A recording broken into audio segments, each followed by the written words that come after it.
Captain साहब का बहुत-बहुत इस्तकबाल है, खैर मकदम है। कैप्टन साहब आज बिल्कुल नए अंदाज में आए हुए हैं, माशाअल्लाह। कैप्टन साहब हमारे ग्रुप कैप्टन उत्तम कुमार देवनाथ जी वॉर एक्सपर्ट है, मिलिट्री एक्सपर्ट है और जियो पॉलिटिक्स पर जिस तरह की आप गुफ्तगू करते हैं, उससे ये बिल्कुल कहा जा सकता है कि आप माहिर जो कहते हैं वो हैं इसके एक मतलब बड़ी गहरी नजर जो लोग रखते हैं इन हालात पर। तो मैं इनका इस्तकबाल करता हूं कैप्टन साहब का, और कैप्टन साहब का तकरीबन 35 से 40 साल का जो मिलिट्री तजुर्बा है वो बहुत अहमियत का हामिल है, क्योंकि उससे चीजों को समझने में बड़ी मदद मिलती है। और कैप्टन साहब जिस तरह से उसको समझाते हैं, मैं समझता हूं कि हम सब के लिए बड़ी ये खुशी की बात है। तो बहुत सारे लोग जुड़े हैं। कैप्टन साहब से सबसे पहले अपडेट सुन लें कि कैप्टन साहब आपके पास क्या अपडेट है, अगर थोड़ा से बयान कर दें।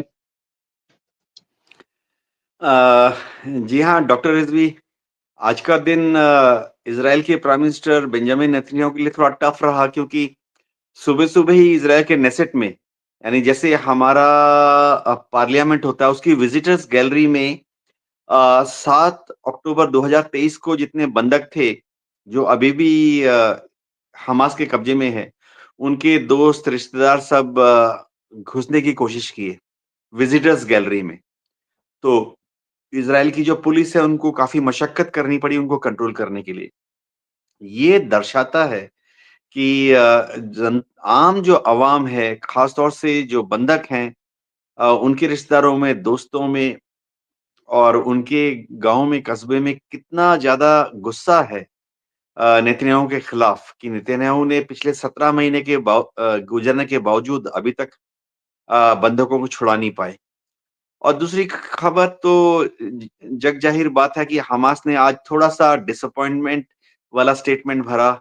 हमास ने फिर से कहा कि इज़राइल लगता है कि सीज़फायर को तोड़ने के लिए आमदा है, और जिस तरह से इज़राइल लगातार हमले कर रहा है गज़ा के ऊपर, शायद हमास को भी दोबारा सोचना पड़े। तो ज़ाहिर बात है, जैसे-जैसे हम आगे बढ़ेंगे तो बातचीत करेंगे। जी।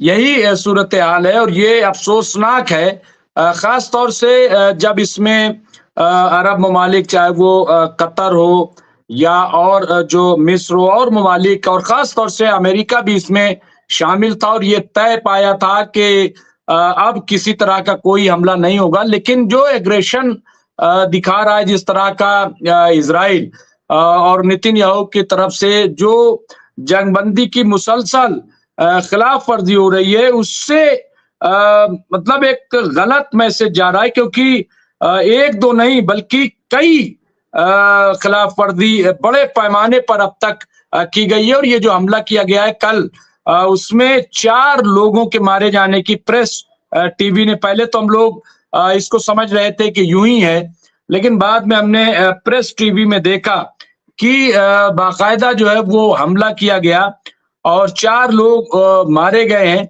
तो ये बहुत ही अफसोसनाक है, और इस पे हमास की जानिब से आलमी बिरादरी से वो मुतालबा किया गया है कि इजराइल को रोका जाए।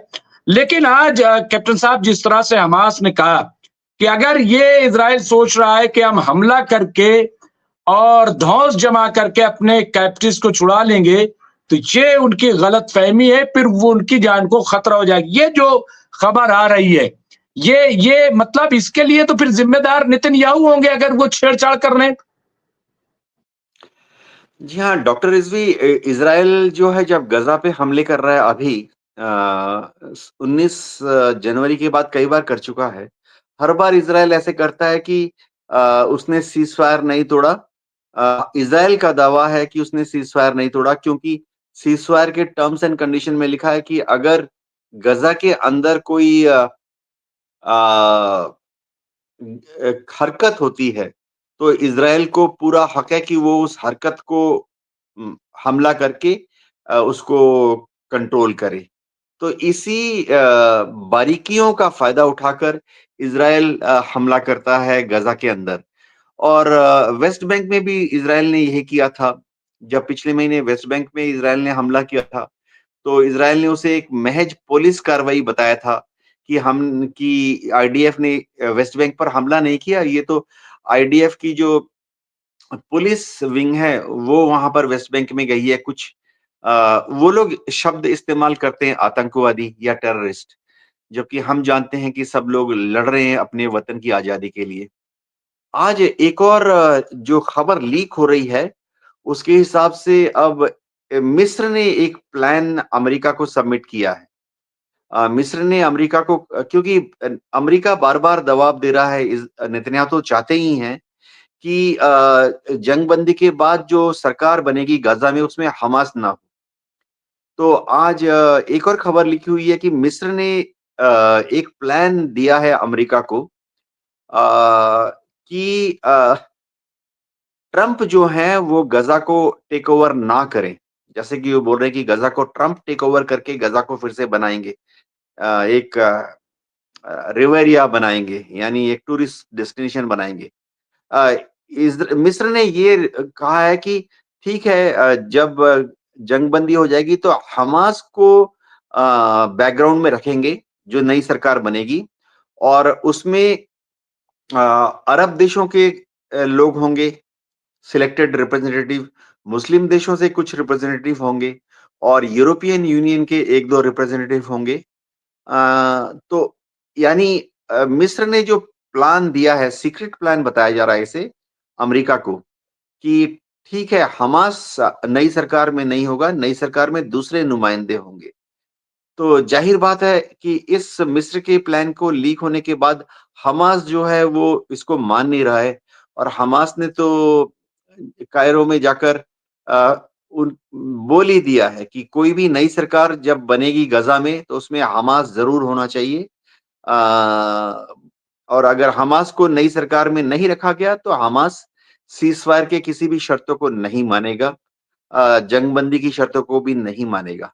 तो मामला आस्ते-आस्ते थोड़ा पेचीदा होता जा रहा है। जी, डॉक्टर रिज़वी?